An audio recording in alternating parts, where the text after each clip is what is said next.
Hello everyone, back again with Blockbuster recaps. In this video, I'm going to recap a 2006 drama film, The Pursuit of Happiness. Before we get to the storyline, please remember to like and subscribe to our channel. Now sit back, relax, and enjoy the movie. The movie premieres in San Francisco in the year 1881. Chris Gardner, the movie's main character, makes a living by marketing medical equipment. He regularly leaves his kid Christopher at a daycare before going to several hospitals that might want the goods he is marketing. The issue, as Chris describes it, is that in order to survive, he must sell at least one device each month. However, practically all hospitals consider the gadget to be overpriced and useless. Because of this, he has to ask his wife Linda to pick up their son at the daycare. That night, while having dinner, Chris sees a Rubik's Cube, which at that time is still a new toy. Linda asks him if he has already paid the taxis, and Chris tells her that he has to file another extension, making Linda more stressed before going back to work. After Linda leaves, Chris tries to solve the Rubik's Cube, but finds it reasonably easy. The following day, while walking down the street, he sees a businessman with a nice car. Chris asks the man what he does for a living, and the man tells him that he's a stockbroker. After Chris comments that the job needs high education, the man responds by saying that it's not required because one only has to rely on his mutt and social skills. After the brief interaction, Chris narrates that people around him are so happy, asking why he couldn't be like that. The morning after, Chris tells Linda that he's going home at 6 because he will apply to be a stockbroker. Linda thinks it's ridiculous, which is something that Chris does not appreciate. They then argue with Linda telling Chris that they have 2 months of rent to pay. Afterwards, Chris heads to a brokerage firm to apply. However, Chris leaves his medical device to a street performer because he does not want to go inside carrying it. Chris calls this part of his life being stupid. Sure enough, while he is applying for the job, he sees from behind the boss that the street performer is running away with the device, prompting Chris to quickly leave while carrying the application form. However, the street performer manages to get away via train. The following day, Chris promises Linda that he will sell the device to not see it anymore. He then brings Christopher to the daycare, where Chris tells him that the word happiness does not have a Y in it, contrary to what is painted on the daycare walls. He then tells his son about his nickname 10-gallon head because he's from Texas, where they wear large cowboy hats. Afterwards, Chris heads to Dean Witter Reynolds with a filled-up application form. Personally delivering it to Dean Witter is resource head Jay Twistle. However, their interaction is brief because Jay is in a hurry. After dropping off the application form, Chris sees the street performer and her accomplice carrying the stolen device. Chris angrily chases them, narrating that he has spent his entire life savings on it, so losing one is worth a month's groceries. After chasing the two, he finally gets his device back. However, the problem is that he now has 2 devices, which is a far cry from his earlier promise that he's going to get rid of it later that day. Sure enough, Linda sees the 2 devices and gets thoroughly disappointed. After giving their son a basketball, Chris talks to Linda about what happened earlier. In the next scene, Chris talks to Jay while he's hailing a taxi. Chris tells him about the application form that he submitted a month ago, but Jay tells him he has to go somewhere. Chris then takes this as an opportunity to talk to Jay by telling him that he's going to the same place as Jay. Inside the taxi, Jay is focused on solving the Rubik's Cube, while Chris is talking about his skills and personality. Noticing this, Chris asks to solve the cube and Jay does not believe him. However, Chris finishes the cube just before Jay drops off, impressing Jay. However, he leaves Chris behind, which means that Chris has to pay the fare. Stopping at a stoplight, Chris makes a run for it and successfully escapes via train, but he leaves behind his device after the train door closes on his hand. That day, Chris calls Linda to apologize for not being on time. Furious that she missed her shift, Linda tells Chris that she and Christopher are leaving. Sure enough, Chris goes home to find his wife and son gone. However, just then he receives a call from Jay telling him to write down his secretary's numbers because there is no pen and paper nearby. Chris has to memorize the numbers and go to a nearby store to write it down on paper. The following day, Chris confronts Linda, who has just dropped off their son at the daycare. After Linda tells him that she's not happy anymore, Chris allows her to leave, but that she can't take their son. Later that day, Chris brings his son home. That night, the landlord asks Chris for the rent, but Chris pleads with him to let him stay there for a while to pay him. The landlord agrees to let him stay for 10 days more.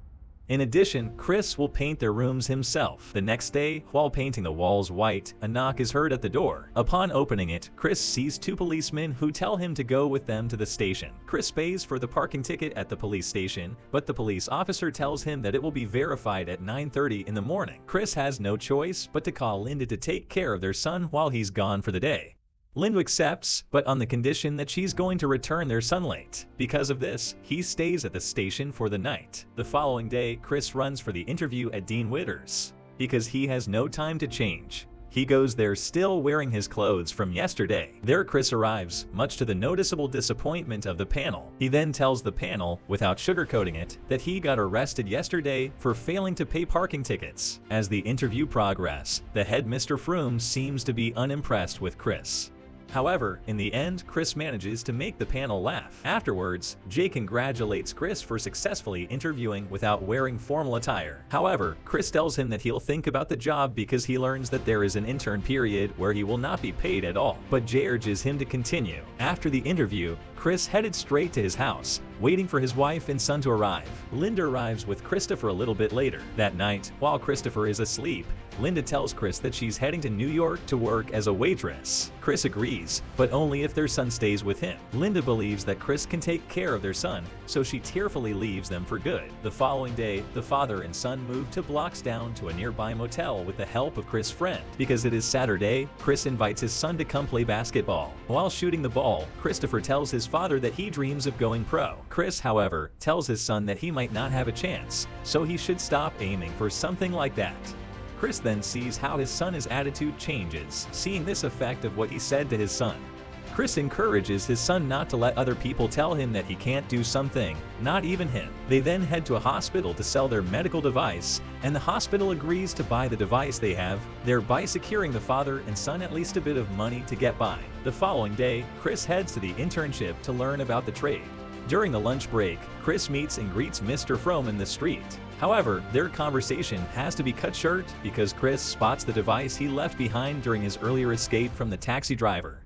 Chris then chases after the guy carrying the device, but fails because he gets hit by a car. While he can stand, Chris finds out that he has lost his shoe, so he returns to the program with a missing shoe. Afterwards, the film shows various scenes where Chris is ordered around all the time to buy this and that. In the next scene, Chris seems to have no success with the names on his sheets. He then decides to immediately jump to the company's CEO in hopes that something might happen with that. Luckily, he gets an opportunity to have a meeting with the CEO. As he is running out of the building, his internship boss Mr. Farkas unluckily asks him to park his car somewhere. Because of this, Chris misses the meeting. That night, while eating at a diner, Chris tells his son to assist him tomorrow on a trip. He only convinces him to come when he tells his son that they might possibly go to a football game. The following morning, Chris goes to the house of the CEO he called earlier Mr. Ribbon. He then thanked Mr. Ribbon for the opportunity yesterday, although he missed it. Mr. Ribbon then invites the father and son to come with them because Chris tells him they are going to the football game. Seeing this as an opportunity, Chris and Christopher go with Mr. Ribbon and his son. During the game, Mr. Ribbon tells him that while he likes Chris, there is no chance that he's going to accept his offer. While things seem to go great, all of this changes when on a particular day, the IRS takes some money from Chris' bank account as payment for his unpaid taxes. Because of this, he is now broke. To have a bit of money, Chris asked his friend for the money he owes him. However, his friend thought that it's already paid, and they drove the father and son to the motel. Chris becomes frustrated friend to close the door on him. Later that day, Chris sees and finally retrieves the device. They then immediately head from place to place to sell the device, only to find out it's broken. While the hospital will still pay for it when it gets fixed, Chris feels distressed. That night, they get home to the motel to find their things outside their room. Chris attempted to open the door, but the lock has changed. With no other options, Chris and his son have to move again despite being tired. They end up in a train station, where Christopher notes that the device his father is holding isn't a time machine. Chris then tells his son that it is. After pressing its button, Chris acts out that they are transported back to the time of dinosaurs, and Christopher happily goes with this imagination. They then move to the bathroom where the father and son stayed for the night. While his son is asleep, Chris quietly cries at this low light of his life. In the next scene, Chris and his son go to a homeless shelter but get rejected because only women and children are allowed. They then head to another homeless shelter where they almost get cut off because the rooms are already full. Fortunately, they get their room after the security learns that the one in front of them cheated on his line inside the homeless shelter. Chris attempts to fix the device. In the other scene, Chris narrates that he learns how to finish his conversation with clients because he and his son have to get in line early to the homeless shelter. The scenes then jump to Chris and his son attending a mass inside homeless shelter and Chris studying tomorrow's internship exam. The following day, Chris manages to finish his exam quickly. While going out, Mr. Froome, who just got out of a taxi, asks Chris to lend him some money. Chris still lends him $5 to earn money. Chris donates blood. He then uses the money to buy a part of the device he's fixing at the homeless shelter. Christopher asks his father. Linda left them because of him. Chris reassures him that he has nothing to do with her leaving them. After his son tells him that he's a good father, Chris then successfully fixes the device. The following day, he manages to sell the device, earning them just enough money to sleep in a hotel. Afterwards, the father and son go to the beach to get away from the city. In the next scene, inside the bathroom, Jake congratulates Chris on his final day for securing many clients. Afterwards, Chris gets called by Mr. Farkash. He leads Chris to Mr. Froome, who notices that Chris is wearing a new shirt. Chris tells him that it's because he's on his last day as an intern, and Mr. Froome responds by saying that he wishes he would still wear it tomorrow, informing him that he got the full-time job. Chris, struggling to hold back tears, thanks the panel, and Mr. Froome returns the $5 he borrowed from him. Chris then goes outside the building, narrating that this part of his life is called happiness. He then heads straight to his son in the daycare and hugs him tight. The film reveals that Chris manages to establish his investment firm. The film then ends with Chris and his son walking somewhere while joking around with the real Chris Gardner passing by them. The epilogue reveals that Chris has secured a multi-million-dollar deal. You guys are fantastic if you have seen this far in the video. Thanks for watching. If our Blockbuster recaps amuse you, please remember to ring the notification bell and the subscribe button.